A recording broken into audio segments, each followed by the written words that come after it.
Shalom saudara-saudara, sebelum mengakhiri aktivitas malam ini, mari bersama kita renungkan firman Tuhan.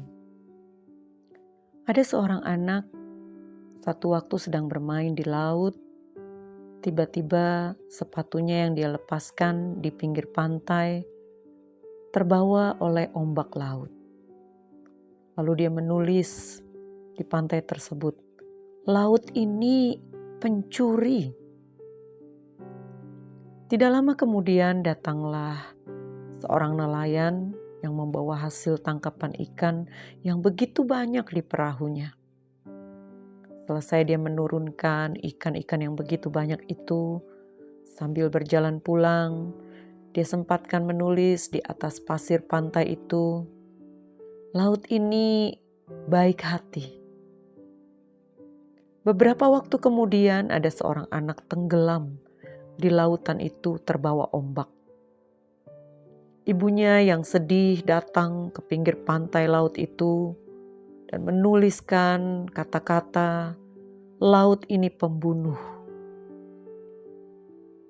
Satu waktu ada seseorang di atas perahu yang sedang berlayar di laut itu, tiba-tiba dihantam badai, gelombang yang besar. Dia berusaha mempertahankan perahunya. Dan ketika akhirnya gelombangnya menjadi tenang, dia berhasil mendarat di pinggir pantai itu. Ketika turun, dia menuliskan di pasir di pantai itu, "Laut ini penuh mara bahaya." Tidak lama kemudian datanglah seorang lelaki yang sedang berjalan-jalan di pinggir pantai. Dia melangkah berjalan. Tiba-tiba saja dia menemukan beberapa kerang mutiara. Ketika dia membuka kerang-kerang itu, dia mendapatkan bongkahan-bongkahan mutiara. Akhirnya dia kumpulkan. Dan sebelum dia pergi, dia menuliskan di pasir pantai yang sama, "Laut ini penuh berkah." Saudara, sementara laut itu tidaklah menjadi berbeda. Laut yang sama, pasir pantai yang sama, dengan segala misteri di dalamnya. Dan laut itu tidak pernah mengeluh ketika orang-orang menuliskan tentang dirinya di pasir pantai itu. Dia juga tidak berusaha membela diri untuk tulisan-tulisan di pasir pantai tentang dirinya.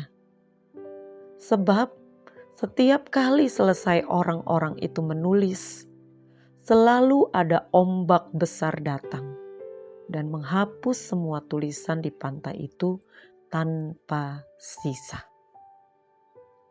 Ini mengajarkan kepada kita bahwa sebagai pribadi, siapapun kita, seringkali orang membaca kita dengan pandangan yang berbeda. Ada yang melihat mungkin kita sebagai orang yang temperamental. Ketika satu waktu dia melihat kita bereaksi terhadap sesuatu dengan emosional. Tapi pada satu waktu ketika kita mendengarkan cerita di mana orang itu memerlukan bantuan, kita tanpa berpikir mengulurkan tangan membantu, orang itu akan berkata, "Dia adalah orang yang baik hati." Dan satu waktu juga bisa saja orang-orang berubah pandangan terhadap kita. Jadi jangan risaukan omongan orang. Sebab setiap orang membaca hidup kita dengan pemahaman dan pengalaman yang berbeda menurut pendapat mereka. Saya menutup dengan satu ayat Filipi 4 ayat 7. Damai sejahtera Allah yang melampaui segala akal akan memelihara hati dan pikiran kita dalam Kristus Yesus. Lebih baik apapun kata orang, biarkan damai sejahtera Allah yang memelihara hati dan pikiran kita, sehingga kita tidak terganggu dengan semua itu. Tetap belajar fokus pada Tuhan dan hidup di dalam kebenaran. Selamat malam, selamat beristirahat. Tuhan Yesus memberkati.